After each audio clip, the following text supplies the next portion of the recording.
ಶಿವಶಂಕರಪ್ಪ ಮಾತು ನಮ್ಮೆಲ್ಲರಿಗೂ ಸಂತೋಷ ತಂದಿದೆ. ಅವರಂತ ಹಿರಿಯರು ಆಶೀರ್ವಾದ ಮಾಡಿದ್ದಕ್ಕೆ ಖುಷಿಯಾಗಿದೆ. ಶಾಮನೂರು ಶಿವಶಂಕರಪ್ಪನವರ ಹೇಳಿಕೆಗೆ ಬಿಎಸ್ವೈ ಸಂತಸ ವ್ಯಕ್ತಪಡಿಸಿದ್ದಾರೆ. ಶಿವಶಂಕರಪ್ಪ ಇಡೀ ದೇಶಕ್ಕೆ ಒಂದು ಸಂದೇಶ ಕೊಟ್ಟಿದ್ದಾರೆ. ಮೋದಿಯನ್ನ ಗೆಲ್ಲಿಸಿ ಅನ್ನೋ ಅರ್ಥದಲ್ಲೇ ಅವರು ಹೇಳಿದ್ದಾರೆ. ಶಾಮನೂರು ಶಿವಶಂಕರಪ್ಪ ಹೇಳಿಕೆಗೆ ಸಿಟಿ ರವಿ ಈ ರೀತಿ ಮೆಚ್ಚುಗೆ ವ್ಯಕ್ತಪಡಿಸಿದ್ದಾರೆ. ಶಾಮನೂರು ಶಿವಶಂಕರಪ್ಪನವರು ನಮ್ಮ ಸಮಾಜದ ಹಿರಿಯ ಮುಖಂಡರು. ರಾಘವೇಂದ್ರ ಅವರು ಮಾಡಿರುವಂಥ ಕೆಲಸವನ್ನು ಮೆಚ್ಚಿ ಅವರನ್ನು ಮತ್ತೊಮ್ಮೆ ಪುನರಾಯ್ಕೆ ಮಾಡಬೇಕು ಅಂತ ಅವರು ಹೇಳಿರುವಂತಹದ್ದು ಬಹುಶಃ ಎಲ್ಲ ಕಾರ್ಯಕರ್ತರಿಗೆ, ನಮ್ಮ ಸಮಾಜ ಬಂಧುಗಳಿಗೆ ತುಂಬಾ ಸಂತೋಷ ಉಂಟು ಮಾಡಿದೆ. ಶಾಮನೂರು ಶಿವಶಂಕರಪ್ಪನಂತ ಹಿರಿಯರು ಆಶೀರ್ವಾದ ಮಾಡಿರುವಂತಹದ್ದು ನಮ್ಮೆಲ್ಲರಿಗೂ ಸಂತೋಷ ತಂದಿದೆ. ಅದಕ್ಕಾಗಿ ಅವರಿಗೆ ಅಭಿನಂದನೆಯನ್ನು ಸಲ್ಲಿಸುತ್ತೇನೆ. ಮೋದಿಜಿಯವರು ನೇತೃತ್ವದಲ್ಲಿ ದೇಶದಲ್ಲಿ ಒಳ್ಳೆ ಕೆಲಸ ಆಗಿದೆ.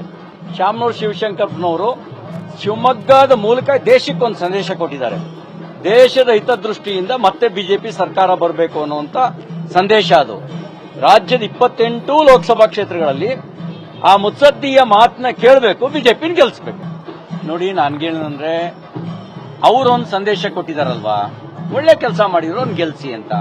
ನರೇಂದ್ರ ಮೋದಿ ಅವರು ದೇಶದಲ್ಲಿ ಒಳ್ಳೆ ಕೆಲಸ ಮಾಡಿದಾರೋ ಇಲ್ವೋ? ಆ ಒಳ್ಳೆ ಕೆಲಸಕ್ಕೆ ಗೆಲ್ಲಿಸ್ಬೇಕೋ ಬೇಡವೋ?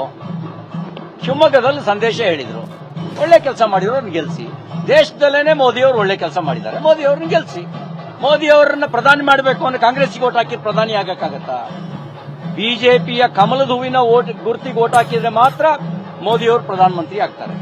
ಅದಕ್ಕಾಗಿ ಶಾಮನೂರು ಶಿವಶಂಕರಪ್ಪನವರು ಎಷ್ಟು ಸೂಕ್ಷ್ಮವಾಗಿ ಮತ್ತೆ ಮೋದಿ ಅವರನ್ನ ಗೆಲ್ಲಿಸಬೇಕು ಅಂತ ಹೇಳಬೇಕೋ ಅದನ್ನು ಶಿವಮೊಗ್ಗದಲ್ಲಿ ಹೇಳಿದ್ದಾರೆ. ನೋಡಿ, ಯಾರು ದೇಶದ ಅಭಿವೃದ್ಧಿನ ಬಯಸ್ತಾರೆ, ಮತ್ತೆ ಪ್ರಧಾನಮಂತ್ರಿಯಾಗಿ ಮೋದಿ ಅವರು ಬರಬೇಕು ಅಂತ ಬಯಸ್ತಾರೆ, ಸನಾತನ ಧರ್ಮಕ್ಕೆ ಗೌರವ ಸಿಗಬೇಕು ಅಂತ ಬಯಸ್ತಾರೆ, ಅವರೆಲ್ಲರೂ ಭಾರತೀಯ ಜನತಾ ಪಾರ್ಟಿಯನ್ನು ಬೆಂಬಲಿಸಬೇಕು ಅಂತ ವಿನಂತಿ ಮಾಡ್ತೀನಿ. ಕೆಲವರು ಪ್ರತ್ಯಕ್ಷವಾಗಿ ಬಂದು ಬೆಂಬಲಿಸಬಹುದು, ಕೆಲವರು ಪರೋಕ್ಷವಾಗಿ ಬೆಂಬಲಿಸಬಹುದು. ನೀವೆಲ್ಲೇ ಇದ್ರೂ ಬಿಜೆಪಿಯನ್ನು ಗೆಲ್ಲಿಸೋದಕ್ಕೆ ಸಹಾಯ ಮಾಡಿ ಅಂತ ವಿನಂತಿ ಮಾಡ್ತೀನಿ. ನ್ಯೂಸ್ ಫಸ್ಟ್, ನಿರ್ಭೀತಿಯಿಂದ ನಿಮ್ಮ ಪರವಾಗಿ.